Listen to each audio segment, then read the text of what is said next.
Good evening. It's Mayor's Update. And here we are back in the office at City Hall. Special guest, Fire Chief Dave Gregory is with us today. And we're going to talk all things fire in St.Thomas and really St. Thomas's growth in general. We're really going to light how this you show doing? up. Oh, yeah. I'm good. Well, we thought we'd smoke him out. And he's here with us, surprisingly. Yeah, so here he is. All right. We have had, the chief offered probably 6 weeks ago, hey, can we do a fire show? And I went, yeah. And we've been having other guests. We kept placing other guests that were. Well, I mean, you were also in Germany and then Japan. Yes. And, so yeah, we wanted to have him in person, Right. No, we really grill him. Yes. I like it. All right. Brave burning questions. Okay. I like it. We're all on it tonight. That's great. We're going to talk about call volume. We'll talk about the fire department. The St. Thomas Fire Services has been, it's a growing entity, the same as the city. And I think most people don't think, as a city grows, what does a fire chief have to think about? Yeah. Well, right? That's a great question. As we grow, we have to think of staffing. We have to look at what we have for apparatus to drive people around to the calls and what kind of calls we're having. Where we put, location of new fire stations if needed. Yes. The city, like you said, the city is growing. Our call volume is through the roof compared to previous years. We went from, back in 2021, around 2,400 calls, 22, we were at 28 last year, roughly around 20 or 3,200 calls. And it looks like this year we're going to do around 3,600 calls. No way. For service. So, we're out the door 10 times a day easily for different types of service. Well, no, and we've had some large structure fires in the last little while, but the trucks aren't always responding to those types of huge emergencies, but many medical emergencies and automotive emergencies our service responds to. So, but there's still calls. There's still get ready, run out. Right. Our service, we respond to many different things. We go from anywhere from, like you said, the med calls are the number one volume producer. Then we do our fire calls. Then we do the calls for assists for people that want their smoke alarms checked, or we do the routine things where we go the door to door and check, do houses and check that, CO alarms. I had somebody really amazed that we do that. Right. Yeah. The fire people came to my door, make sure my smoke alarms and my CO2 alarm was there, and offered advice and. Yeah, exactly. We do the carbon monoxide calls, and we get quite a few of those. A lot of people have them in the wrong place, or they've had them in for too long. They have a shelf life. People buy smoke alarms and they think they're one and done. Yeah. They have a shelf life like everything else. And you check the dates, you check your batteries and the location of your smoke alarms and your carbon monoxide alarms. And those door-to-door things, number one thing in fire fighting is we hope we never go out the door. Right. We don't want to go outdoors. So fire prevention and education are our number one priority. Let everybody know, have escape routes, know the gather spots. Yeah, exactly. Right. Yep. Teach that to everybody. We get into the schools with fire prevention team and our fire crews. They love seeing the fire trucks come up, and they love seeing the firefighters come in and put the gear on and put a teacher or the principal in the gear. Right. One of the things I really love too is when you do the cooling days in Pinafore Park or Waterworks, you put up the truck and then your spray, you're doing like a spray. Yeah, and the kids can just run through it. Well, and those they love seeing a fire truck, but when it's a hot day, a fire truck is a real special thing, right? And those are education events too, because when they're there, the parents are usually there, and you get those questions. My battery was beeping, or my alarm was beeping. What do I do? Or should I have fire extinguisher in my house? What type of fire extinguisher should I carry one in my car? So you spurs all those questions, so it turns into a real good education event. Outside the four walls of our two fire stations is a great place to meet people, right? And I know you don't mind when people come to visit, even where we are, right? But most people, we shouldn't bother them. They're busy. That's at work for them. And so I love how many times we're out where there's whether it's a fire truck parked at a food store doing stuff the truck or something like that. It's just a great opportunity for the citizens of St. Thomas to go visit. Yeah, and our trucks are out so much, and if they stop to get a bite to eat while they're out, or they're stopping to, grab, stop at fuel. Somebody will stop and ask that question. Can my kids see the truck? Absolutely. Yeah.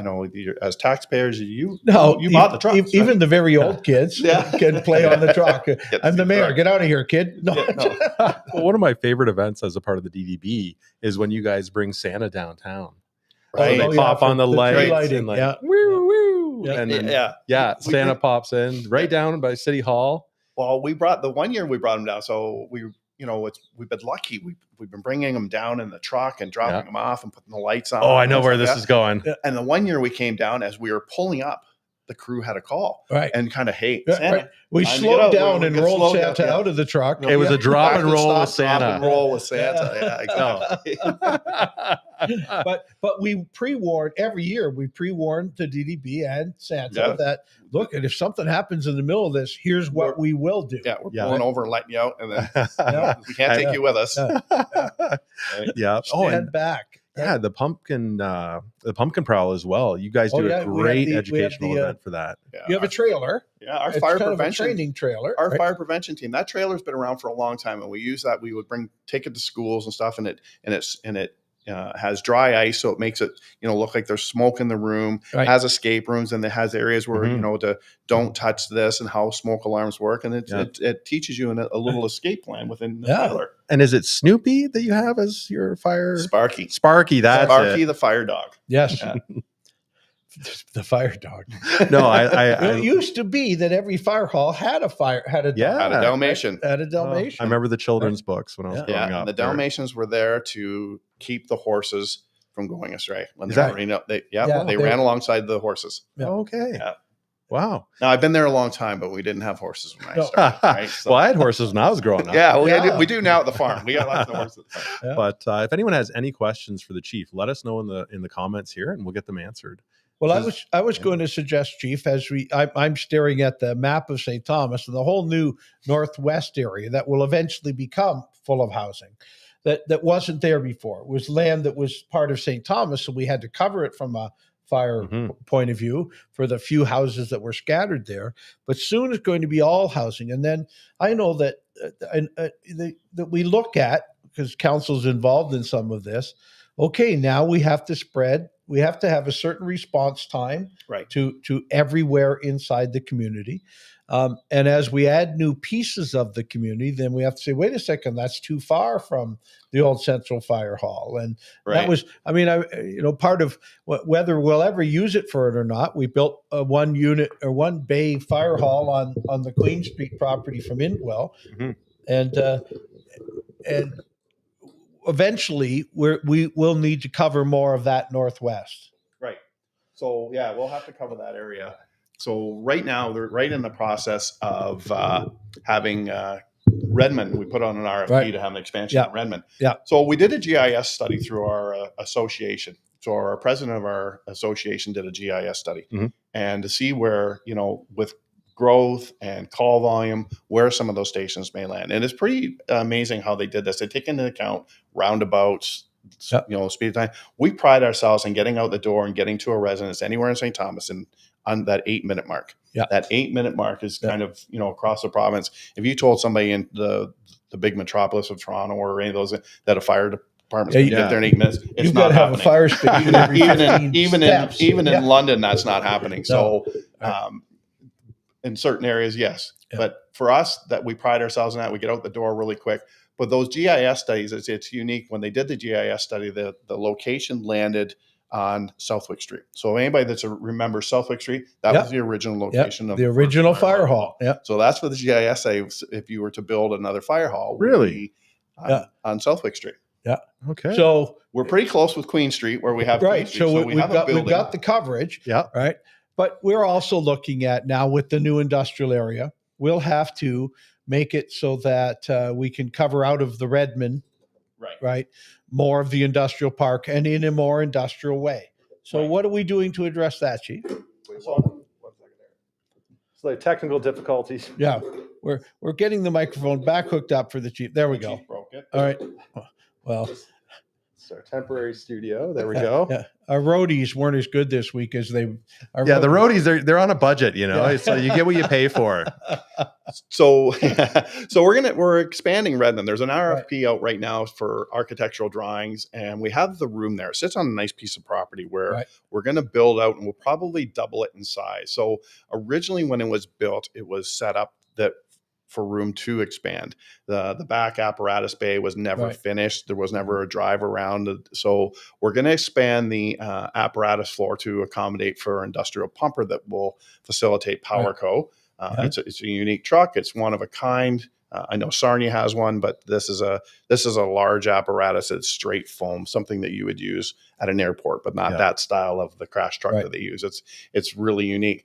But we're going to expand there, so that'll create some staffing there, and we'll cover those. We'll have more people on that side of town too. So right now we have a crew there of 4 to 5 usually, and they have great response. But the call volume is getting up there. Those are the things that we have to meet with council and talk to council. Hey, this is the direction we need to go, and they're always very supportive. We have a great council. Great council. I always said that. I grew up here, born and raised in St.Thomas, and I've always said that we have a great council and a great city, fantastic city. I'm proud of every one of them. This has really been a great time as mayor. Is it because of the growth? Because we can have a vision for what happens, but then you have this whole checklist of, how about fire? How about power? How about water? All the different things we have to do every time we think that growth is happening in our community. So it's very complex. It's great to have our fire services keeping pace or ahead of pace compared to other communities. It really does make a difference.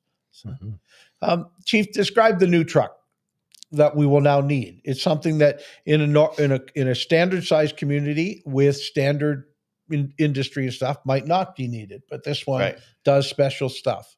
So this is an oversized pumper. So it looks like your traditional pumper, but it's about 4 to 5 feet longer and a little bit wider. But what's unique about it, it carries a 1,500 gallon foam tank, straight foam. Right. So with it, Sarnia has one that serves the Chemical Valley. Yep. Right. So they have one, and it's unique. This will lob. It has big cannons on it that'll lob foam up to 100 yards away. It's something we don't usually do. This sounds like this could be fun even on a good park day. So Grayden has a picture of Sarnia's up there. So the truck will look almost identical to that with all the St.Thomas logos on there, and you can see on the passenger side there's 4 giant intakes. Well, that'll take 4-inch hose and hook to that, and you could hook hydrants that will pump foam all day long. So it's unique, and that's what that truck is specialized to do. It's not meant to run for house fires and stuff like that. It's a little bit big, but if you had to use it for another call, it has a versatility. It can do it. Yep. Right. Wow.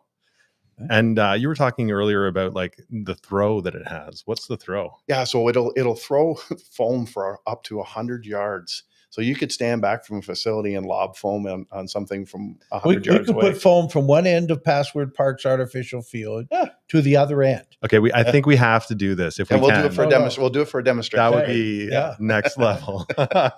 Now we could have that as an event, a fundraiser, foam raiser. Yeah, a foam raiser. Yeah, I love the idea.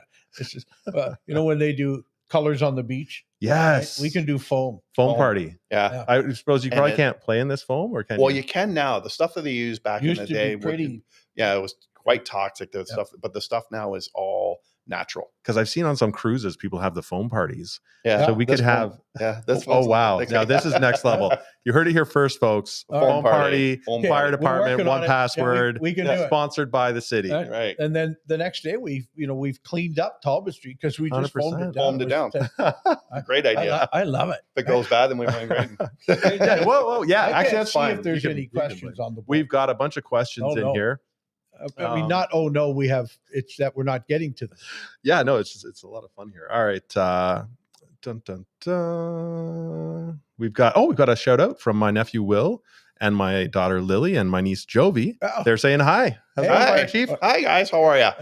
We do all ages here because the communication and humor is of all ages. No. Yes, it is. It is. All right. So we've got a question in here from Bradley. He says, I've heard that fire departments in cities like Strathroy have special training for ammonia refrigeration plants. Does St. Thomas do training? Do we even have ammonia plants?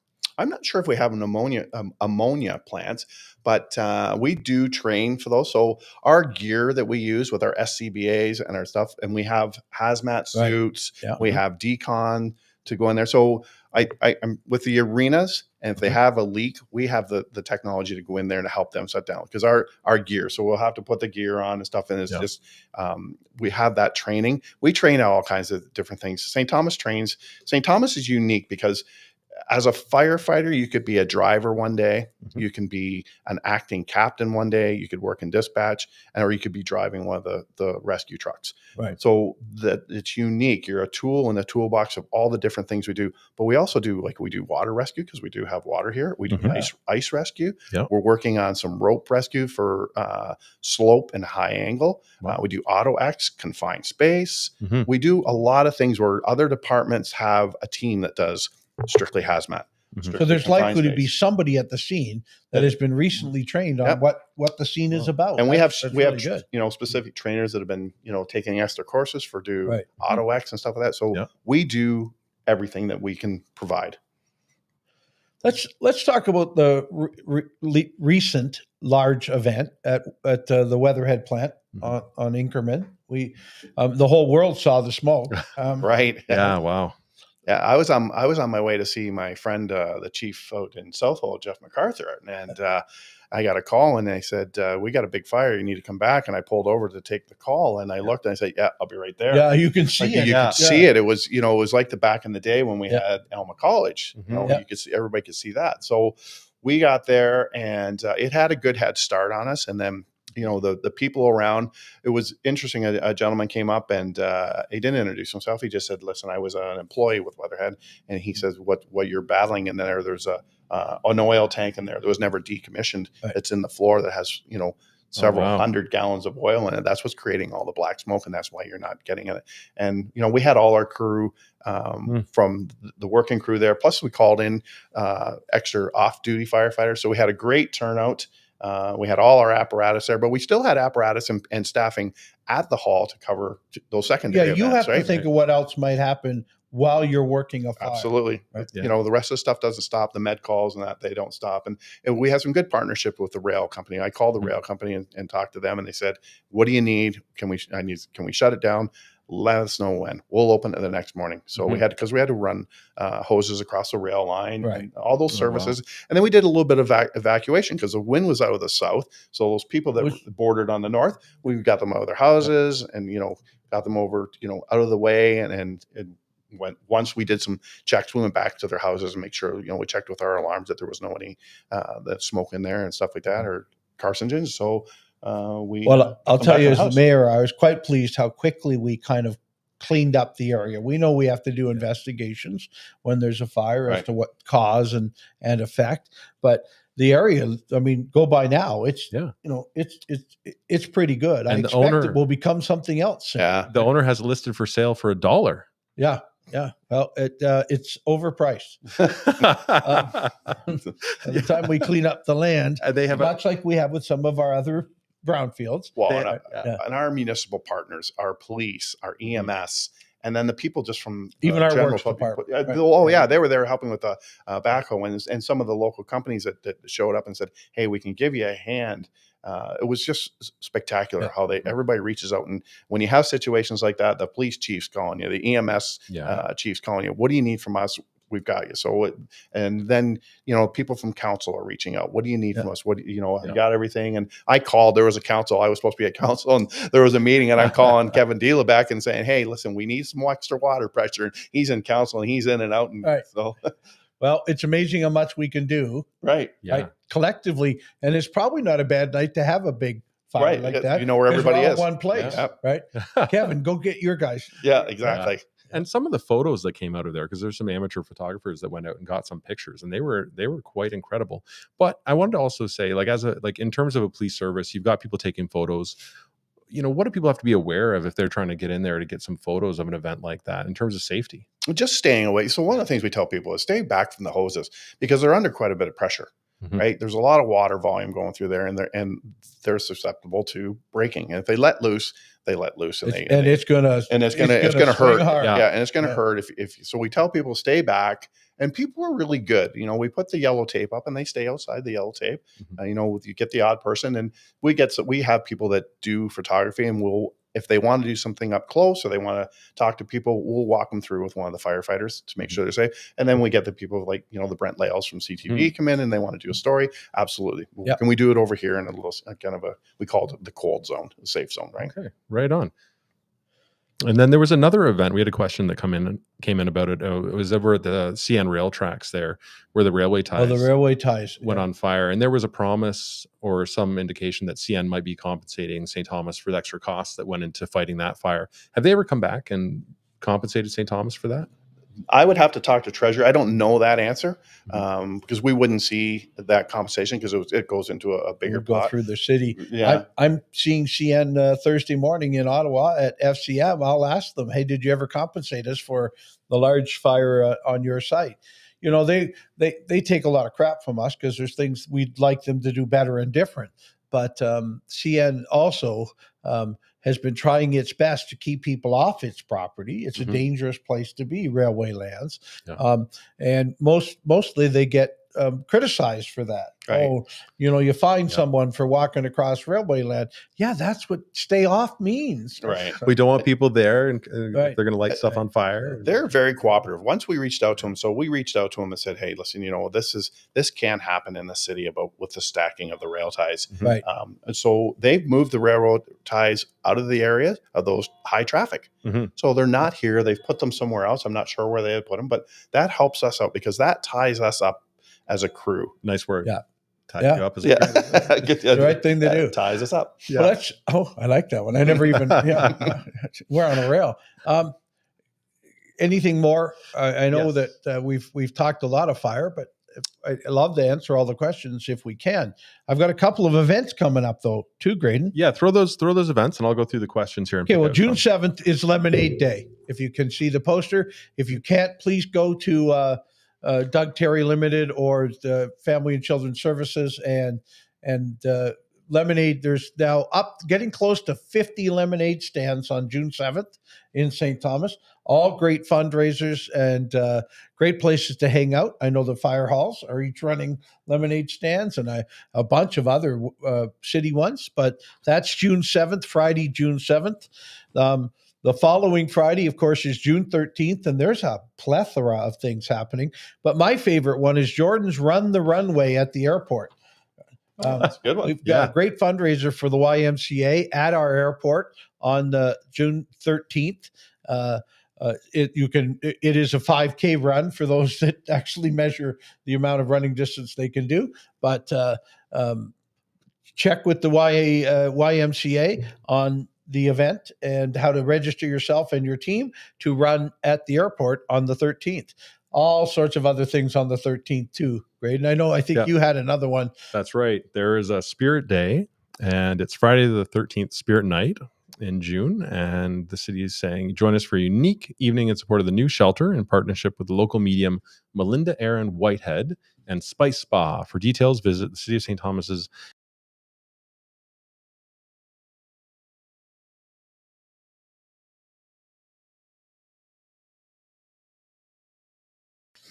Oh, there we go. That's in there. All right. One of the questions that came through, Chief, was about fire pits. And Councillor Gibson was saying, can you just outline the rules for people watching? What's allowed with fire pits in St. Thomas? What's not? Yeah. So it's in the bylaw. We have a bylaw that addresses this, and I don't have the bylaw in front of me. So what I know from the bylaw is that you can have one in your backyard. It has to be so many meters from any structure, like a fence or a shed or the back house. door. It has to be run by a mature adult. Mm-hmm. So the kids aren't having a bonfire out there. You have to have a parent or an adult. You have to have a hose line. there. You have to have You a have to garden be ready hose to extinguish. to extinguish it. Right. It should be used, and we ask in the. I think it says in the bylaw for cooking purposes. So we have a grill there. You get these ones, you grant them the burning in the backyard, and next thing you know, it's they got a bunch of skids that are burning, and Right. and it's probably not cooking. When it's pallets going pallets, on hold. right? Yeah. And we get that, but mostly the complaints we get are people that that don't like the smoke and it's going in. So you have to be cognizant about what your neighbors, right? So talk to your neighbors before you do it. And if we get a complaint, we'll come down and our crews will judge it and say, hey, this is what the bylaw reads. And if it's too much, we'll ask, can you put it out? Or you don't want us to put it out because we're not very good with. You're not very gentle. Want to go and speak with your neighbors. Ahead of time. Let them know you're we're doing going to have it, a little fire tonight. The kids are going to cook some marshmallows and we'll keep the noise down. And you probably have solved 99% of your issues if you do that and you don't let it get out of control. Thanks, Councillor Gibson, for that question. Yeah. Great counsel, as we said. A question they just want a clarification on which station the new truck will go to and what is the cost of the new truck and which station is getting the expansion? Well, Redman, South Edgeware, and Burwell will be expanded. We'll hold the new truck. And delivery chief, when Well, we're looking at delivery probably at the end of this year. That's best case scenario. Probably the first quarter of next year would be more realistic. This truck was ordered almost 2 years ago. Price point at that time, I think, was 1.4 or 1.5 million. But this was, through some outside sources other than the city that helped us with this. Well, sometimes we all get together. Municipalities have a buying power piece now, and we can find ways of saying who's got an order in, and can we have one before yours is due, and what was the price you got on the 10 you ordered, right? And so we sometimes get to do that. Other times the opposite happens, where we're waiting in a long line of people looking for different fire trucks. Right. It's tough to get a truck now. If you want to order a new truck, and we have a new truck coming that was ordered the first of the year, it's tough to get a new truck because everybody's worried about the cost of these going up because of tariffs, right? Well, I've heard sometimes you see a truck, you go to look at it, and you're like, no, that's not something that we're going to purchase for the city as well, right? Because you see a picture like, this is great. You go and you look at it, and it might not actually meet your specs. It doesn't, and oftentimes it has to be adjusted to meet what we're looking for, right? And so you hope that it can be part of that, say, order of 10 someone is placed, but sometimes it can't be. So. We have another question about the fireworks bylaw. What are the bylaws in relation to fireworks for St.Thomas? And I think we just changed the bylaw for the holidays that are recognized. And again, I don't have the bylaw in front of me, but it's the recognized holidays we have. There's a part in there that says, and at the fire chief's discretion. So if there was an event or a celebration, they can always ask the fire chief for, and then we look at, what the weather's going to be. If it's a dry, we'll cancel fireworks and outdoor burning if we get into a dry spell. Sure. Yeah. And we cancel that when we do it. When one fire chief does it, we do it across Elgin County. Right. We're all consistent that, my neighbor in Central Elgin who's across the road, he gets to burn right out. No, we do it countywide. We get together as county chiefs and do that. But with the fireworks, we do the day before and the day after. And we always. Now, the only one left is really July 1st. Yeah. We've gone through the May one, the May event. And so take a look. Whatever July 1st is, you can have them the day before, the day after. Right. And again, there's certain care that must be taken to hold neighborhood fireworks or backyard fireworks. The same rule applies to what I just said when you're having a backyard fire.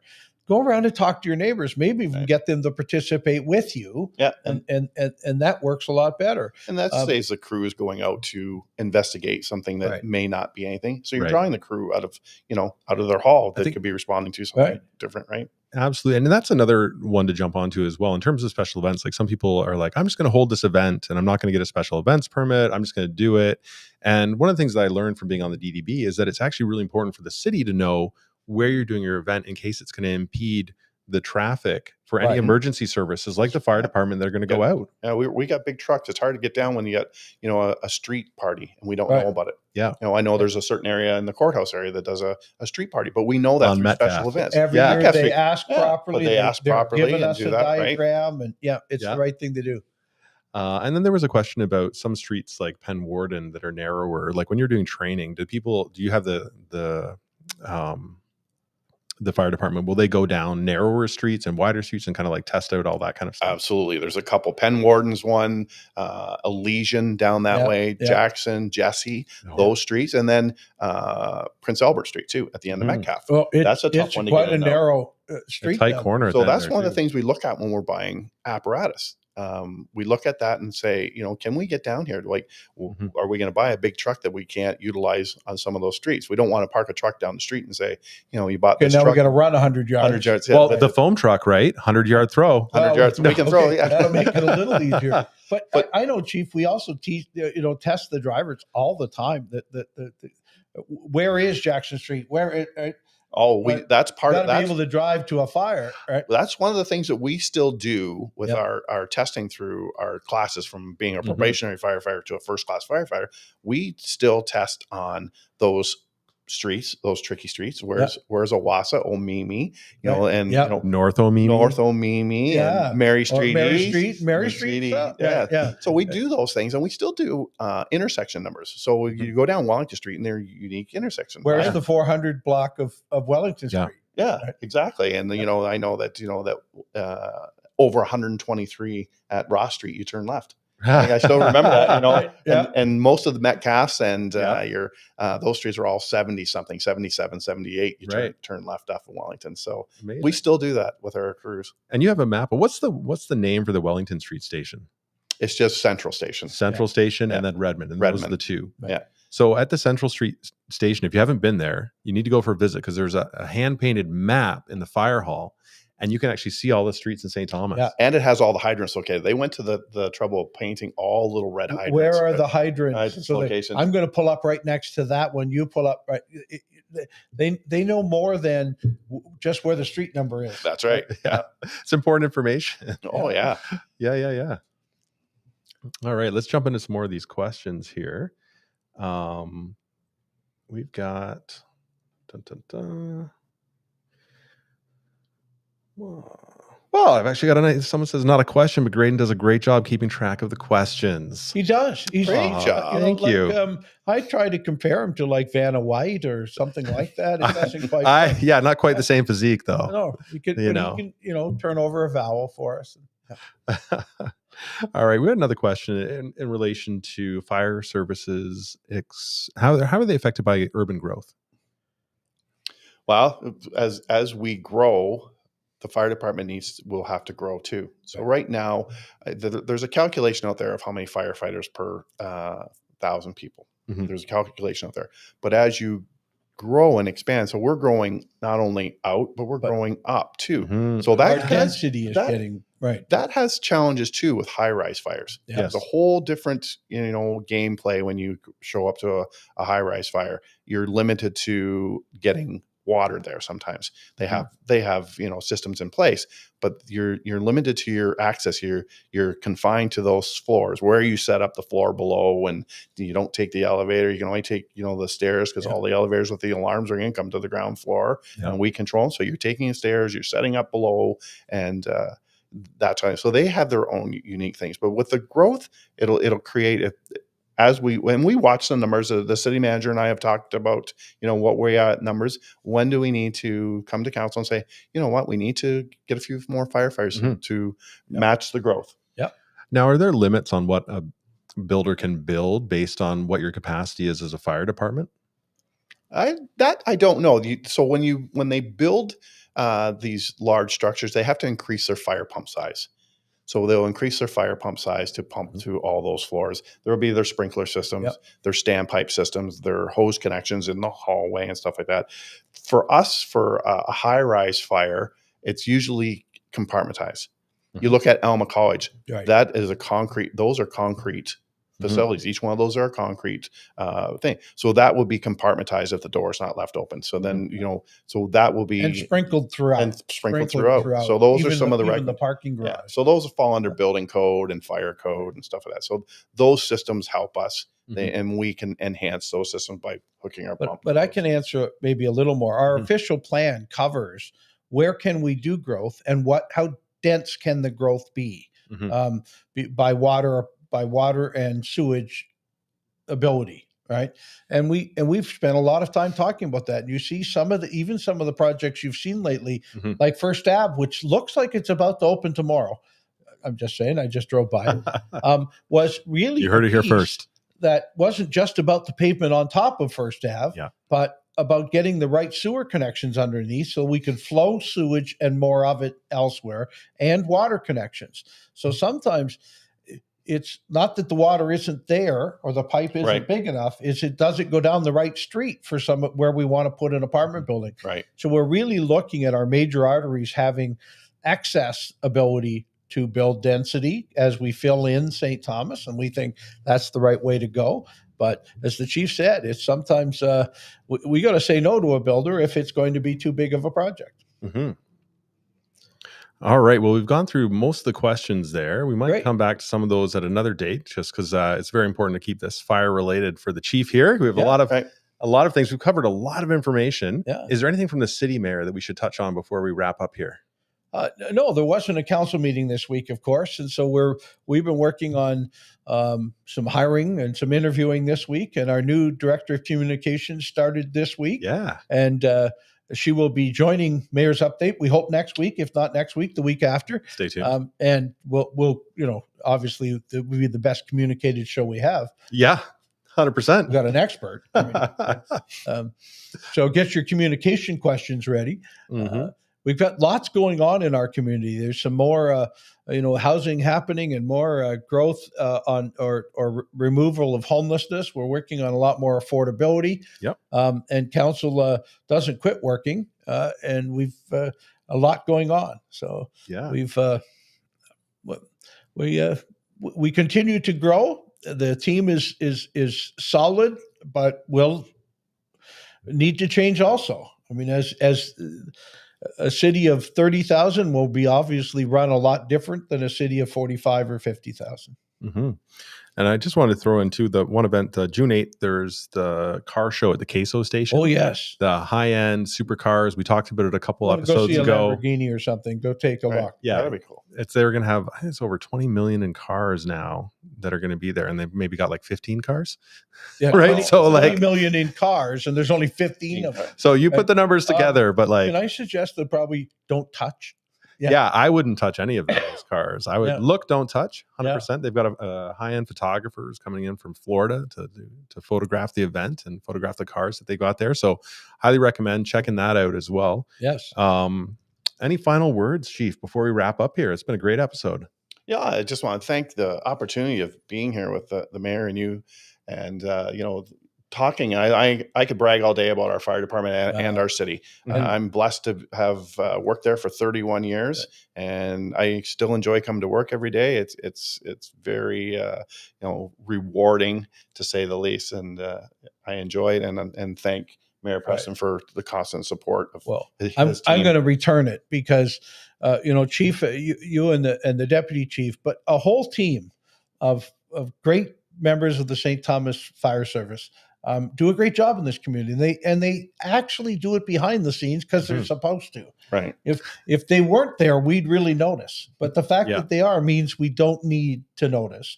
But we thank them for their going to work every day and keeping us safe and doing the hard jobs in our community, sometimes 2 hours at a time, as we saw recently with a couple of big events. And we thank them for doing that work and keeping all of us safe. And you're always innovating too. So that's another thing, is the NG 911 program.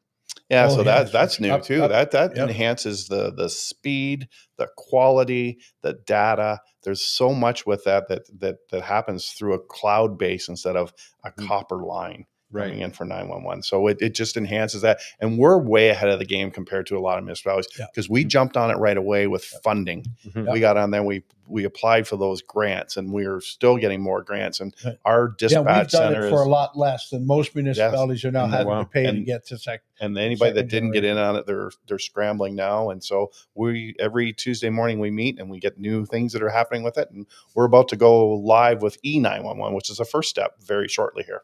What's E911? So that's just the first step of the switch over. It's like, when you're online and you think of something and then that's the next ad you see. Yeah. So now you just have to think think there's an there's emergency. emergency and it'll Yeah, come up. and the fire truck shows up. It's just Wow. it's just the first stage of There's NG911. films about that. That was a joke, folks. You'll need to actually. You actually need to call 911. Yeah, still call 911. Yeah. Still call 911. Yeah, 100%. So yeah, there's a lot of stuff going on, and there's a lot of stuff that people don't know about. So I appreciate all the work that you put in, your team puts in. We enjoy it. We enjoy what we do. That's for sure. Right on. Great. Well, stay safe out there. Appreciate all the work. Thank you. Everybody have a great. It looks like we're starting to have some spring, so people will be outdoors again. Be careful out there, and we'll see you next Tuesday night at 6:30. You betcha. Take care, everybody. Thanks, folks.